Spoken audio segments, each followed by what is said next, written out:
All right, it is official for today. As of Thursday, June the 11th, we are officially in an El Nino according to the National Oceanic and Atmospheric Administration, the governing body. So basically, point being here, it's done. It's official. We are in an El Nino, which means that sea surface temperatures in the Central Pacific are half degree above average over the long-term average. But the bigger story here, twofold.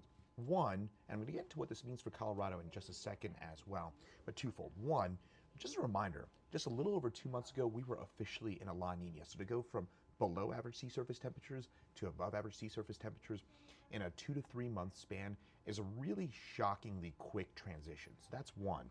Number two is within that forecast from NOAA today, they say that there is a 63% chance that we're going to be talking about one of the strongest El Nino events since 1950. We've been talking about the possibility for a super El Nino, which is not an official term, but it generally means 2 degrees or above average in terms of those sea surface temperatures in the Central Pacific.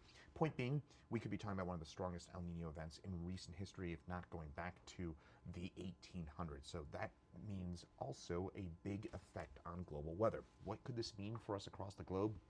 Well, we're talking about a body of water as big as the Pacific. It has a big domino effect of global weather, right? That's the reason why we care about El Nino versus La Nina. So think about the top of a hill, you have a big snowball. If you have a smaller than average snowball or bigger than average snowball, it just has a big domino effect on the impacts of that whole hill, right? Think of that hill being global weather. Hopefully that makes sense a little bit, but work with me. In terms of Colorado, we've talked about before, is that tends to mean an increase in chances for a snowier than average winter for southern Colorado in particular. But this is worth noting, it is not a guarantee. Remember, Colorado is in the middle of the continent, so our impacts from El Nino versus La Nina are a bit more subtle. It is, again, not a guarantee, but we have noted that in the Denver area and along the Front Range that there does tend to be an increase in snow. And the way I would put it is that in Denver, if you're an NBA fan or a sports fan, think about, the NBA draft lottery. They put in a bunch of ping pong balls, and if you want to get the number one pick, think about adding ping pong balls for Denver snow events, right? The way to put it is that you're getting more chances for big storms because you're supercharging the subtropical jet stream off to our south.